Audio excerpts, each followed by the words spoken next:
You already know what you need to do. You've known for months. The thing you've been planning, that skill you want to learn, that decision you've been avoiding. So why haven't you done it yet? The surprising answer might not be laziness. It might be because you're too smart. Smart people have a unique problem. They can see every risk, every possible mistake, every reason something might fail. And sometimes, intelligence becomes the very thing keeping them stuck. Because the smartest person in the room isn't always the one who moves forward.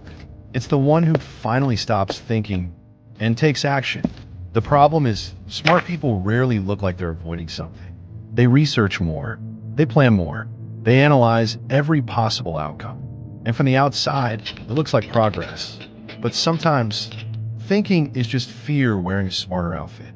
Because being smart means you have a reputation to protect. Taking action creates a risk. What if you fail? What if people realize you weren't as capable as they thought? So you stay in preparation mode, where your intelligence feels safe. But growth never happens in a place where failure is impossible. And the longer you wait for safety, the more potential quietly disappears. This is where many smart people get trapped. They don't avoid action because they don't care. They avoid action because they want to do it perfectly. They believe one more book, one more course, one more month of preparation will finally make them ready. But perfection is often just procrastination wearing a professional mask. Because the truth is, you don't become confident before taking action. You become confident because you took action. The people you admire most didn't start when they were ready. They started when they were scared and did it anyway. Smart people often wait until they feel prepared enough. But progress doesn't reward the person who knows the most. It rewards the person who is willing to move. Ready is not a feeling you feel. It's something you create by starting. But even after smart people understand this, most of them still don't move. Because there's one final trap. It's the most invisible one of all. This is the trap most smart people never see coming. They become attached to being the person who understands. The person with the answers. The person everyone expects to succeed. And that identity feels good. Because as long as you're planning, analyzing, and explaining why something is difficult, you can still believe you're capable. But the moment you actually try, you create a result. And results can challenge the image you've built about yourself. Maybe the idea doesn't work.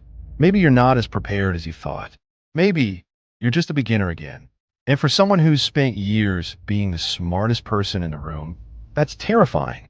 So instead of risking being average at something new, smart people stay comfortable being potential. They protect the version of themselves that could succeed someday. But potential without action is just a story you keep telling yourself.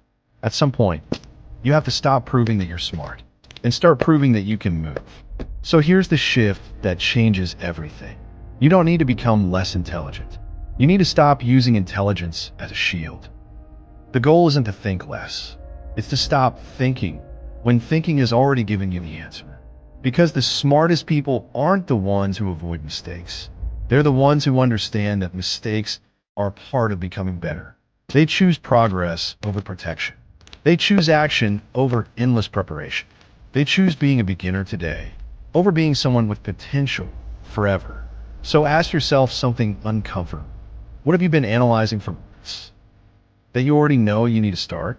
Because the gap between where you are and where you want to be is rarely blocked by a lack of knowledge. Most of the time, it's blocked by the moment you refuse to begin. Your intelligence was never the problem. It was always the excuse. And the day you stop protecting the identity of being smart is the day you finally find out what you were actually capable of all along.